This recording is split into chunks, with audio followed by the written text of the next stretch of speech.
Welcome back to Let's Talk Fishing on KRIM 96.3 FM. I'm Tracy Purtee, and our last championship for the Let's Talk Fishing was a 2-day tournament, and there was some mighty big fish being caught. And before we get into Roosevelt Lake, we're going to jump in with Robert Myers. He is angler. He was fishing the Let's Talk Fishing Championship. On day one, he had 14.75 pounds of fish. He's fishing by himself. His partner was unable to make it on either day. I'll let you listen to what he has to say on what happened on day two. Yeah, so, I went out day one and I didn't have the best day. I got lucky and ran into a 6-pounder. I'm going to start off by saying I'm not going to tell anyone where I caught the fish or what I caught them on. It's somewhere between the Salt and the Tonto and on Roosevelt Lake. But I went out Friday and I kind of marked a bunch of structure and, different things like that. So I had areas that all held fish, and no lie, from the Salt end to the Tonto end and everywhere in between, because I drove around for like 8 hours just kind of graphing and looking for fish.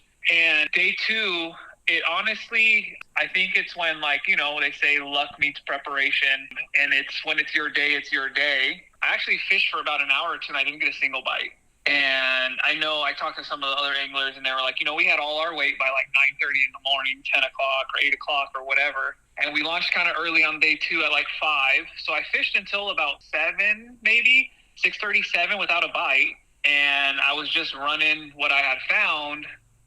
And I decided to make a run to the other side of the lake. So I go to the other side of the lake, and some of the stuff I had found, it was taken by other anglers. And, obviously there's the rule you have to stay, away. And it's just good etiquette to leave people alone, because they have probably found the same things that I found. So I decided to start in the other end of this area and kind of fish towards them so I can pass them. And they were on some of the stuff that I had found in practice. And I was like, okay, they're here first. They have every right to fish that. I don't own the water. By luck, I didn't even fish this area. It was just close to it. I pull up and I see a fish on my sonar. I cast at it and it was an 8.6. And I just, I thought, okay, I lucked into another big one, and it just happened to be the biggest fish I've ever personally caught in a tournament. So I'm, ecstatic, I'm shaking, kind of going crazy in my head. And I put him in the box, make sure the fish is okay. I get off spot lock and I pan around again and I see another fish. I cast to it, and that was my 5.13 that I caught. And they were hanging out together. It's crazy as I look around and I don't see anything else. It was like a barren kind of area.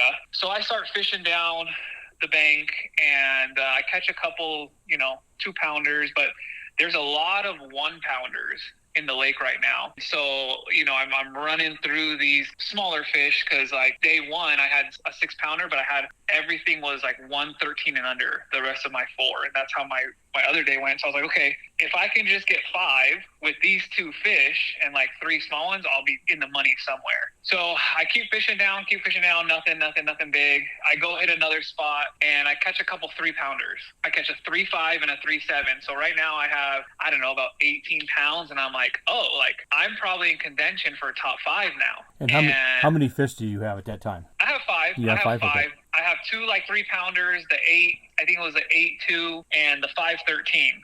Okay. So I'm thinking in my head, like, I just have to get rid of this 1-pounder and I could be top 5. And my goal is like, I really like the plaques, right? Like, money is great.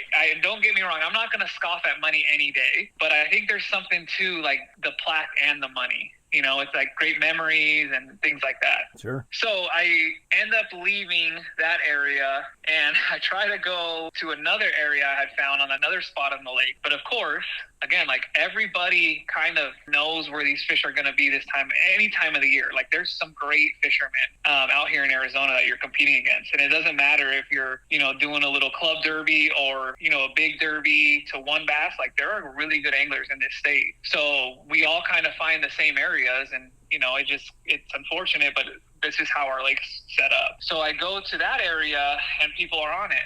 So again, why I say it's kind of luck meets preparation and a little bit, I think, of a miracle from God. I pull up down the bank, a spot that I had not fished, but it's close to the area, and I'm going to wait for them to leave so I can go fish that stuff. I make a cast and I caught my second 8-pounder. And at this point, I'm like, this is unbelievable. I think I have like I don't know, like 20 some pounds. I don't even remember. Then I go another 30, 45 minutes and I'm fishing around.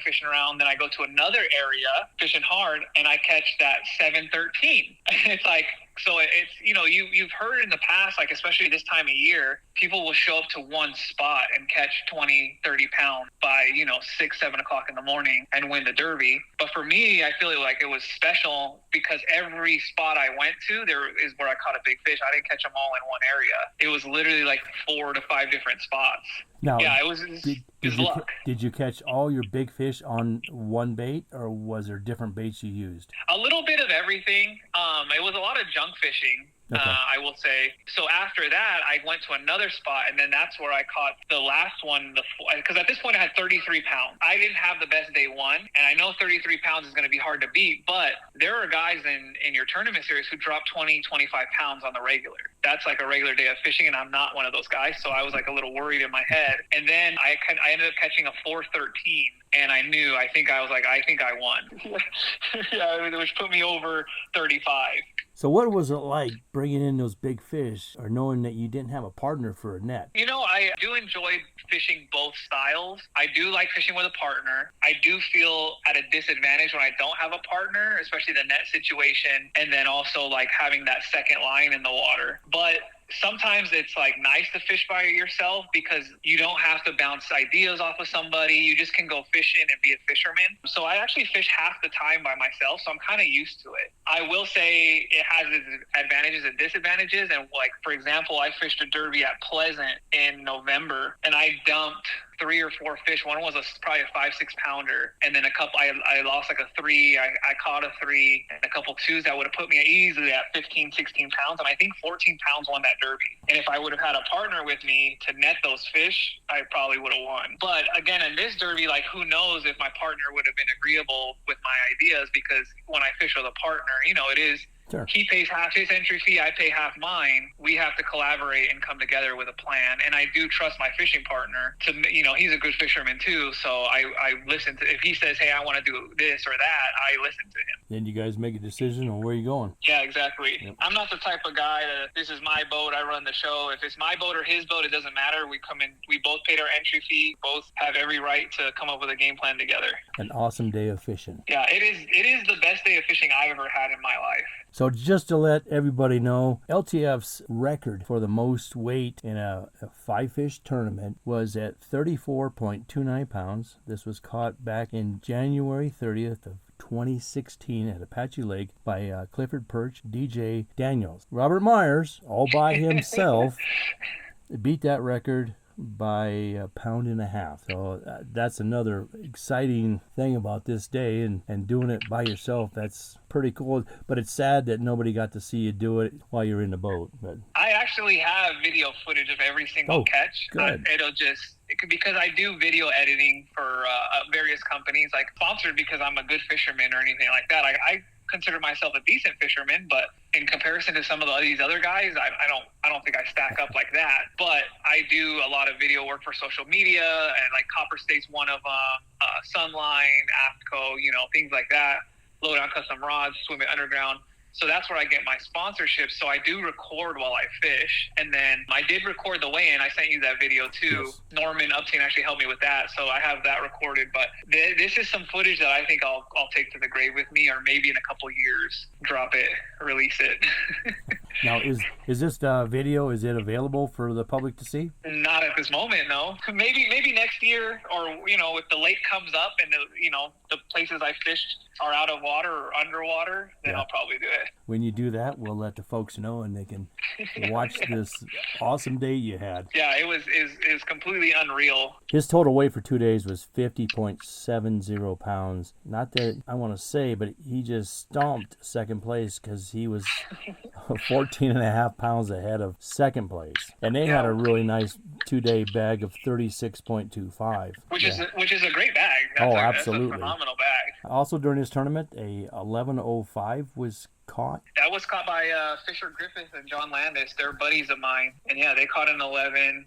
There was also a handful of other, I think, big fish caught as well. Yeah, there's several 8s. And one more thing we'd like to let the folks know is all 5 of his fish went back in the water alive.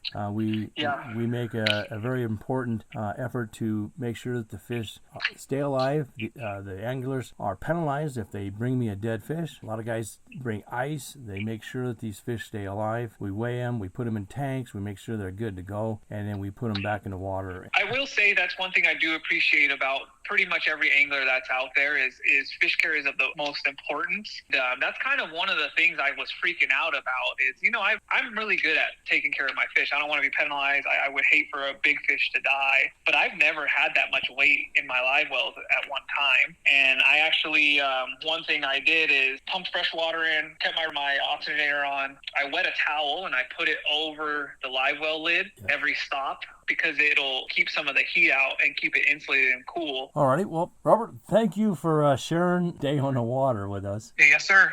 Thank you for having me on. We'd like to thank Robert Myers for being with us today and sharing his story on an awesome day of fishing.